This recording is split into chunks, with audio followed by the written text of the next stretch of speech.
सप्तशृंगी किचनमध्ये कोणी याला कलिंगड म्हणतं, कोणी टरबूज म्हणतं. याचं आपण सरबत बनवणार आहोत आज. उन्हाळ्यात हे टरबूजाचं सरबत पोटात गारवा निर्माण करतं. आता हे टरबूज कसं कापायचं आपण बघूया.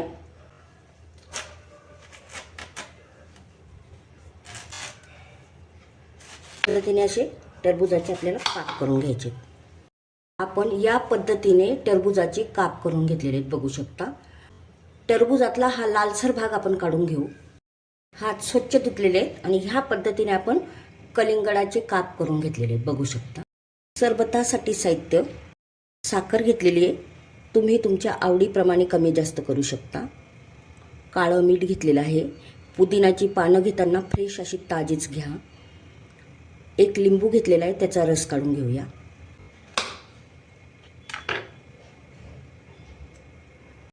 या पद्धतीने आता आपण लिंबाचा रस काढून घेऊ.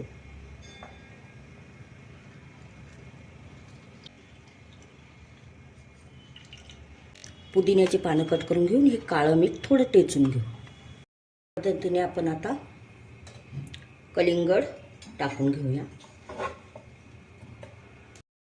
सर्व कलिंगड आपल्याला टाकून घ्यायचे आहेत. या पद्धतीने आपण यात आता पुदिना,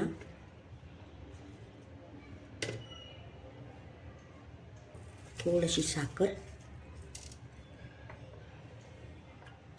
रस तुमच्या आवडीप्रमाणे टाका. एवढं आपण शिल्लक ठेवलेलं आहे. एवढं आपण काळं मीठ टाकलेलं आहे. बर्फाचे क्यूब टाकून घेणार आहे. टरबूजाच्या बिया तुम्हाला काढायच्या असतील तर काढू शकता. मी काढलेल्या नाही आहे, कारण आपण हा टरबूजाचं सरबत आपण गाळून घेणार आहोत. आता आपण मिक्सरला फिरून घेऊया.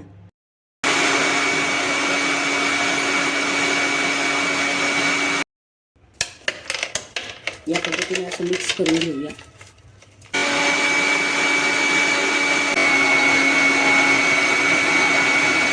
या पद्धतीने आपलं टरबूजाचं सरबत तयार झालेलं आहे. आता आपण गाळून घेऊया. टरबूजाचं सरबत उन्हाळ्यात नक्की करून पहा, फ्रेश वाटतं.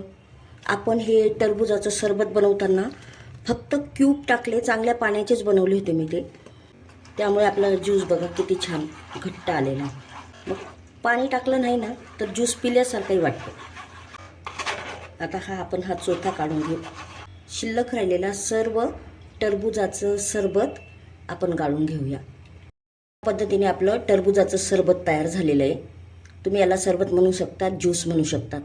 आता आपल्याला पुदिन्याचं सरबत बनवायचं आहे. भरपूर उन्हाळा, गरमी व्हायला लागली, त्यासाठी आपल्याला पोटाला गारवा निर्माण होण्यासाठी आपण पुदिन्याचं सरबत बनवणार आहोत.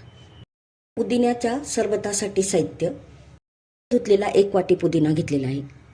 अर्धा चमचा आपण बडीशेप घेतलेली, अर्धा चमचा जिरं घेतलेले, 5 काळी मिरी घेतलेली, थोडंसं आलं घेतलेलं आहे, 1 इंचाचा तुकडा जवळजवळ, 5-6 आपण तुळशीची पानं स्वच्छ धुवून घेतलेली, लिंबाचा रस घेतलेला आहे.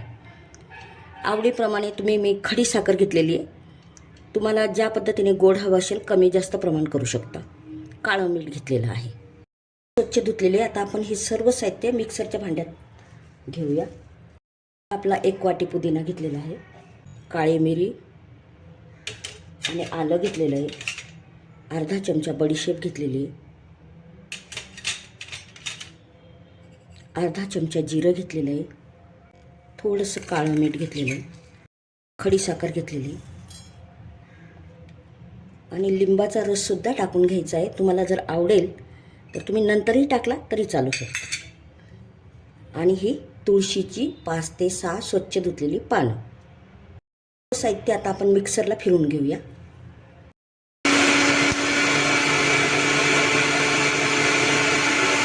मिश्रण असं झालेलं आहे, बघू शकता. आपण पाणी टाकलेलं नव्हतं. आता आपण थोडंसं पाणी टाकून घेऊया.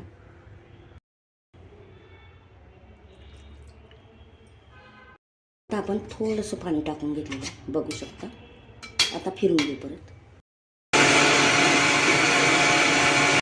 आपलं असं पुदिन्याचं मिश्रण तयार झालेलं आहे. या पद्धतीने आपण हे पुदिनाचं पाणी या पातेल्यात टाकून घेणार आहे. आणि ह्या भांड्यात मी माठातलं थंडगार पाणी टाकून घेणार आहे. आता परत एक ग्लास माठातलं थंडगार पाणी मी टाकून घेतलेलं आहे. आता हे मिश्रण सर्व मिक्स करून घेतलेलं आहे. आपण पुदिन्याचं सरबत ओतून घेणार आहोत. मिश्रणातला सर्व अर्क या पद्धतीने मी माठातलं थोडंसं पाणी टाकून याच्यात काही अर्क असेल तो निघून जाईल. सरबत किती अप्रतिम झालेलं आहे. थंडगार माठाच्या पाण्यात बनवलेलं आहे आपण. हे सरबत नक्की करून बघा. किती छान कलर आलेला आहे त्याचा आणि आपल्याला थकवा वाटत नाही. अपचनाचा त्रास दूर होतो. आपलं थंडगार असं टरबूजचं सरबत तयार झालेलं आहे. आता आपण ग्लासमध्ये काढून घेऊ.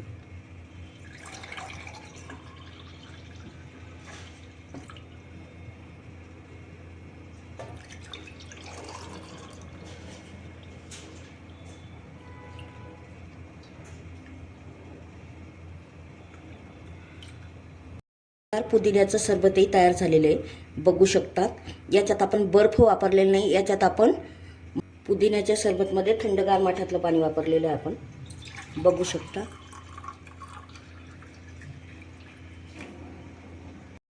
उन्हाळ्यात पोटाला गारवा निर्माण होण्यासाठी, थकवा जाण्यासाठी ही टरबूजचं सरबत आणि पुदिनाचं सरबत नक्की करा. आवडेल तुम्हाला.